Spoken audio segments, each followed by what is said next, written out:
Hey, welcome back to Pagitt Radio, broadcasting live out of the Twin Cities. In a conversation with Victoria Peterson-Hillique, and we're going to be joined by Ani Zonneveld here in a moment. We're going to talk about what's going on in the Muslim world, as some people like to call it. Ani is kind enough to be our friend and person of Muslim opinion, as I like to call it. I don't even know if you think that's fair. Ani is a practicing Muslim and does it in a way that is very congruent with the kind of spirituality and emerging theories that some of us in the Christian world engage in as well. And she's a great voice. And so we're going to ask her here in a moment, if I can make this call happen. We're going to ask Ani if she has some comments on what's happening in the world of Islamic demonstrations. So isn't this fun? Hi. Hey, Ani, Doug Pagitt. Yes, hi. I was wondering. How are you? Yeah, sorry, I didn't mean to leave you waiting. Yes, no, it's okay. I'm here with Victoria Peterson-Hillique. Okay. She's Hi, sidekicking, Hi, Victoria. and we get to talking over ourselves in the first segment, and we just like it so much. Hey, Ani, how are you? I'm good. Good. Where I don't even know this. What part of California are we speaking to you from? Los Angeles. Los Angeles. And what part of Los Angeles?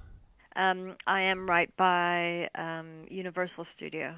Oh, you're right in the heart of the culture of America. Yeah, that's right. That's the pop great. culture. The pop culture. Well, Ani, thanks for coming on and chatting about this. I'm sure that the last week or so, the news coming out of Libya and out of Egypt and so on has struck you in ways even more particular than they have struck me and people who don't have a Muslim connection. How have you been thinking about these things? So the first thing that I did was I went online to look at the trailer for myself and to judge what the outrage reaction was about before I made comments on that. So I went and watched the movie, and it's a very besides it being a terribly made movie, the content itself is an outright lie. It's completely made up. The historical context, I mean, the lines, the theology that it's implied, everything about it is completely made up, and it's obviously done in a malicious way. Mm-hmm. So that doesn't really say much about the person. So. That's right. And so the person who made this film, of which there's a trailer available, like the trailer's 9 minutes long. I watched it as well, and I'm not an easily offended person, but man, that was really offensive. But you know what's interesting? Like basically in the trailer, what I was picking up was they were like, look, here's the origins of Islam. Is that Muhammad is this guy who's kind of a sex addict and is an opportunist and is kind of weak and a little bit flighty. And so they have these scenes in which he's interacting with people and like coming up with these ideas, right? Doug, yeah. 1 second, you were breaking up a little bit over there, but actually it reminded me of many of the personalities that we see here in Hollywood is what it reminded me of. Isn't that funny?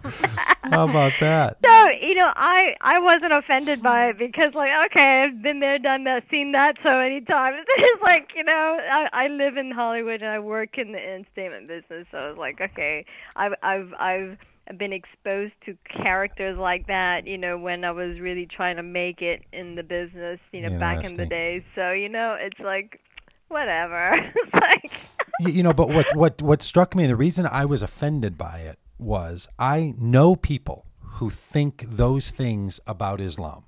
Like I've had friends of mine say to me, Muhammad was a child abuser. He had all these wives for these other reasons. He was like, that movie wasn't just one guy's kind of crazy take on the origins of Islam.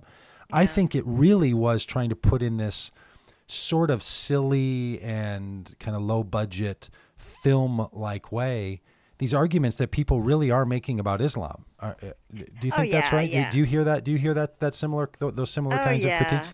Yeah, I mean there are, you know, there are people saying that, and this movie basically perpetuates that belief system. And it even actually goes even further than well, maybe because it's visual, it goes further than what is on print and what people say to you verbally, right? But there are, and not just to justify that, but there are haters, and there are haters in the Muslim sides too that say awful things about Jews in particular. Yeah. So, they don't make a film about it, but one thing I'll give Muslims credit for, and it doesn't matter how crazy or how extremist they are, they will never insult a prophet of a Jewish or a Christian prophet, because they're also our prophet. So they will never burn a Quran, they will never burn a Torah, and I have to give them props for that. Yeah. And so the thing that I find really appalling is when you have this pastor in Florida and all these characters just disrespecting, so it's just hate. Yeah, it is. And obviously the person who put it together with the notion that they were going to incite some kind of trouble, right? I mean, it seems like that's pretty obvious that the person was wanting to incite trouble. And what I wanted to ask you about especially was, do you think, how do you think about the reactions of the Muslim world? And I don't even like that phrase. I want to know what you thought of that phrase. But the reaction of the Muslim world to be offended by religious insult to the point of physical demonstration and physical violence. Like, where does that come from? How does that happen? Is that a something that's embedded within Islam, or is that a part of a cultural package that comes from these other countries, or how? Yeah. So it definitely doesn't come from Islam, and so Muslims for Progressive Values, and the organization that I run, we issued a press statement, and in our press statement on this issue is we gave the example of Prophet Muhammad, because during he was always harassed, and he always had someone who hated him, and so there was this one particular woman who was a neighbor who hated Prophet Muhammad and always dumped her trash. And always insulted him. And then one day, this is like on a daily basis almost, and I don't know for how long, but this is a story, one that's narrated. And one day there's no trash in his in his compound or his home area, and so the first thought, he said, well, what happened to her? I hope she's fine. So he actually goes to visit her, and sees that she's actually ill, and he takes care of her, right? Oh, how about that? Yeah. And so when all these Muslims say, "Oh yeah, Islam is about is the Quran and the ways, and we as Muslims have to follow the ways of Prophet Muhammad," then why don't they follow that particular behavior? Right. Because that's what he on so many levels. The way that the reaction of on so many levels, the reaction is so contrary to not just Prophet Muhammad, but to Islam itself, to the Quran, teachings of the Quran. I don't really have any justifications. I don't understand it, and so for people say, well, it's political. It's all these because it's from America, and they think America sanctioned it because in their world everything has to be sanctioned by the government, etc., etc. Okay, still, does that really mean that you need to go destroy and kill people? No. Right. Well, that's the thing I wanted to ask you about. Like, so I get, and I appreciate so much the impulse within Islam to say, don't defame another religion's prophet. So how does that? How do people? And I'm sure you've thought about this differently as a practicing Muslim than I have as a practicing Christian. But how does a Muslim community tell itself that we shouldn't defame another religion's prophet, but we could kill their people? Like how does that group have to explain to itself, as best you can tell, that the insulting of Muhammad, that a proportional response to that is to take the life of someone? Like how do they explain that? Do you know? Because I think when people in the U.S. who don't have any connections to Islam or to Muslims, it sounds barbaric, like, you know, and I know every culture, doesn't see its own barbarism in the same way, but it seems like really like you move from religious insult to killing someone. Like how does that happen? I don't understand that rationality either, and I don't have an explanation for that. But the one thing that I have seen is that it has been, taken. You have people that are just angry, and you pour fuel over, a simmering flame. It just explodes. And what you had in this particular case was the religious heads and television commentary. They were basically flaming it, and they were showing the film on Egyptian television, and these were supposedly religious commentators, right? And so they were using it, and this is the more despicable part about it. More despicable than the guy who created the film, in my opinion. Yeah, is for you to take something that is hateful and then to use that hate message to fan it, and to entice people to riot and to destroy property, and even to it's gone so far that it is those people should be arrested, in my opinion, because in most of these countries, freedom of speech is non-existent for the most part. And but in Malaysia in particular, there are certain things you cannot say because it's a multiracial country, multi-religious country. You cannot insult the other race or the other faith tradition. You will throw it in jail just for that. And because we have a history of instability based on racial differences and religious differences. So, and so when you have something like this in Egypt that just have its democratic elected president, and they're still trying to figure out, they're still entrenched in their old ways, but they're moving on to the democratic way, and how far is freedom of speech and how far is this acceptable? They're still learning that, right? It's just like a baby learning how to walk after knowing how to stand, which is the elections. Now they have to learn how to walk, Yeah, interesting. And so that's where they're at. And so what is it like for you as a progressive Muslim? I mean, when Christians in the United States see some kind of a violent outburst done through and given excuse by its Christian understanding, whether it's somebody in Norway that shoots up a camp, or people who blow up an abortion clinic, or someone who blows up the building in Oklahoma City, any of these kinds of actions, or people that stand on street corners and yell.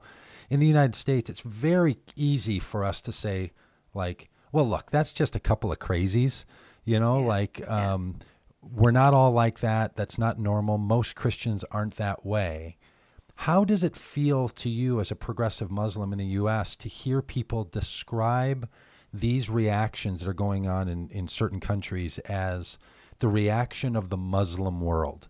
Because when I hear reporters describe it that way, that sounds to me like they're saying Muslims everywhere in the world, because they're Muslims, are responding this way, right? Like if we were to ever say, well, Timothy McVeigh was the Christian response, the Christian world's response to, what went on in Waco, we'd be like, no, it wasn't.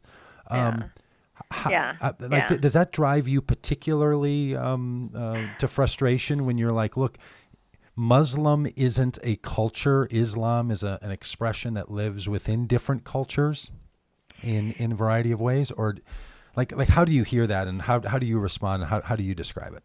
That's probably why I get tired. I don't listen much to American news anymore. Oh, I see. But I mean, it's very it just shows how patronizing they are, right? Right. The fact is the group of people that are doing the violent actions and demonstration are actually a very, very small group of people, and they are the radicals, the extremists, and it's a group of people that are.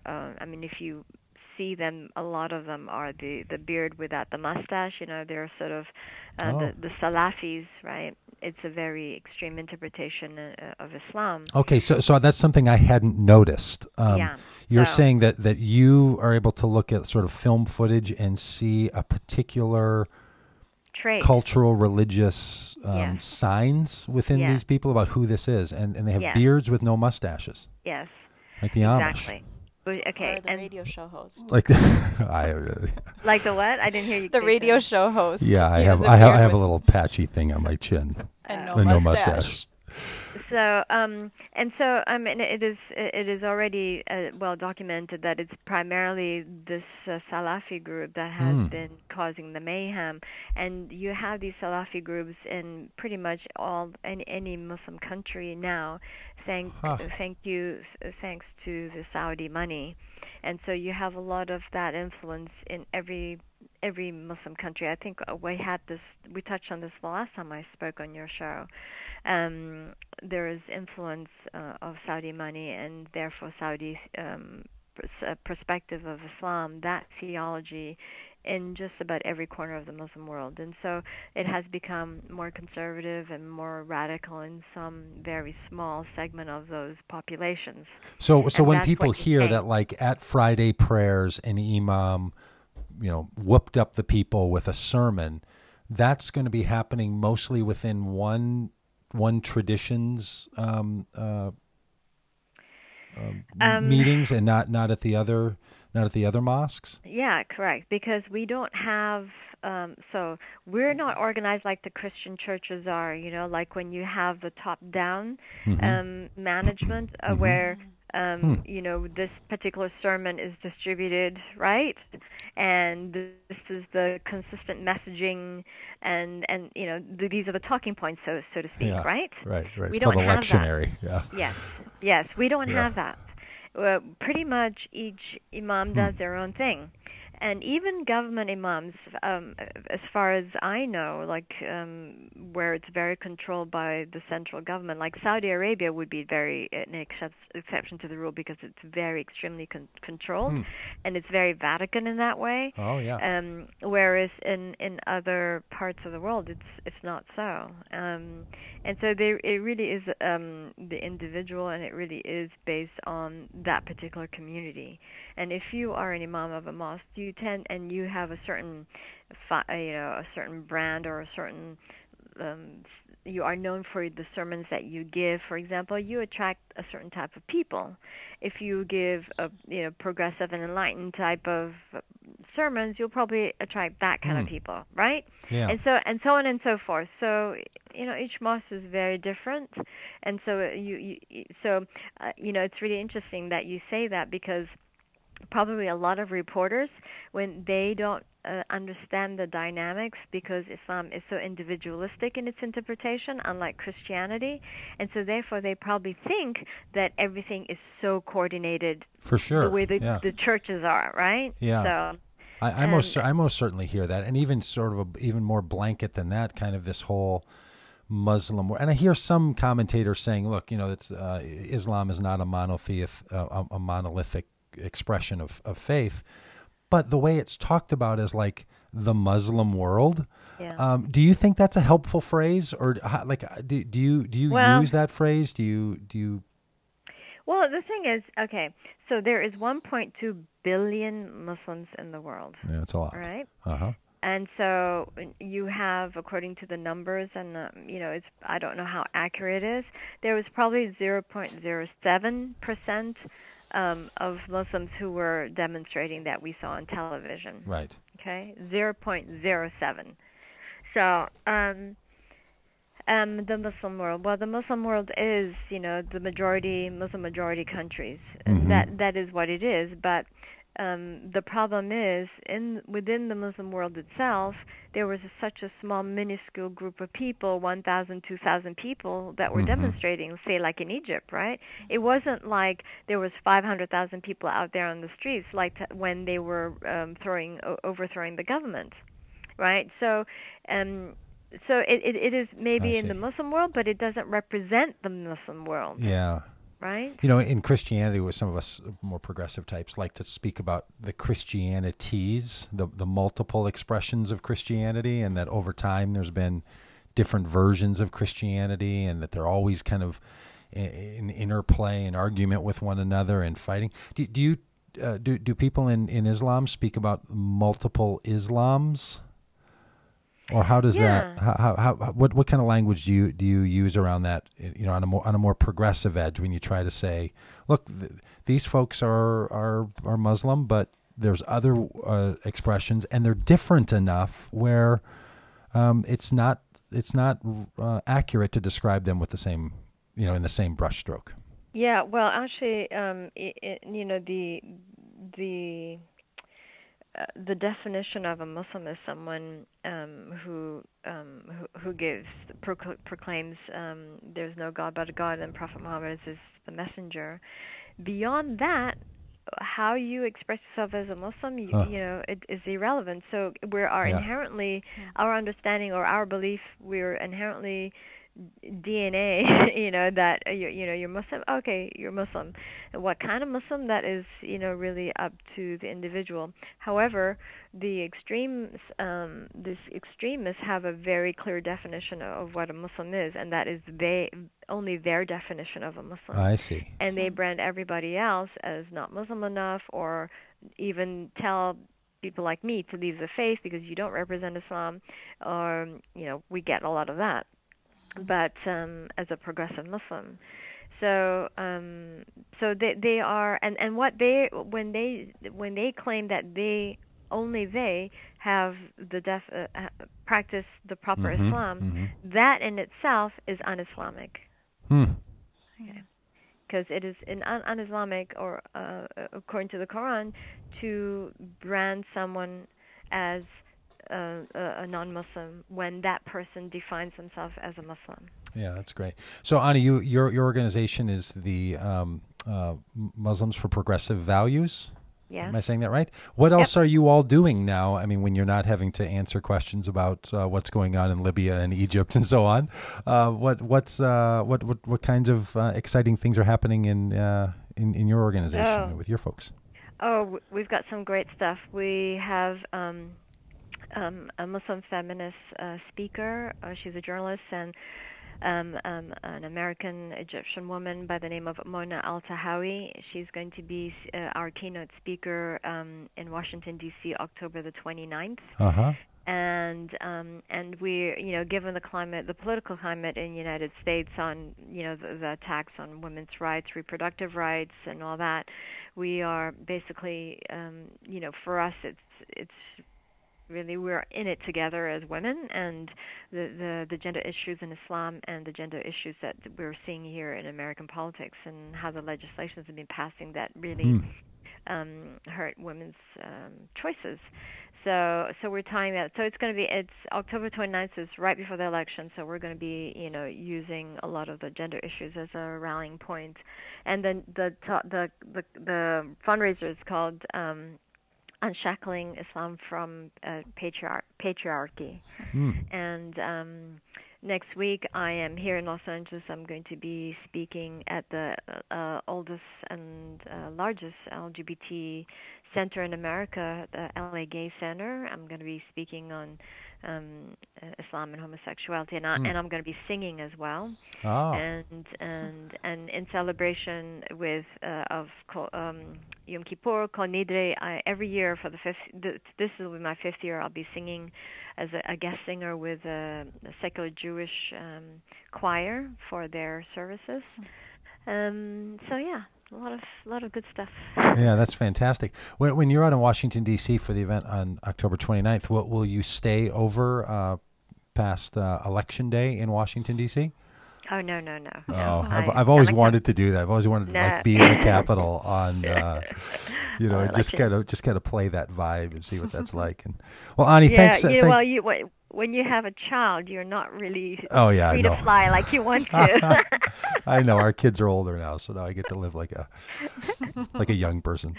Like a young person, yeah. That's right. Ani, thanks so much. Thanks for being part of the show. Thanks for being our friend and for chatting about all these things. And I look forward to working with you on some other projects soon. Sure, no problem. Thanks, Thank you, Doug. Thanks you, Victoria. Okay, Bye-bye. dear. See you. Bye bye. Hey, I just adore Ani. I think she's fantastic. So after the break here, we're going to come back and we're going to talk to Charles Drew, and maybe he'll be as charming as Ani. Only hope. Yeah, I can only hope. So we're going back with Charles Drew here after the break, and it takes just a minute. So if you're part of listening live, just hang tight with us and refresh your browser here in a moment. And if you're listening on the podcast, roll over to the next one. So Doug Pagitt Radio, broadcasting live out of the Twin Cities. So there was Ani Zonneveld, and Victoria and I will be back with Charles Drew here after the break.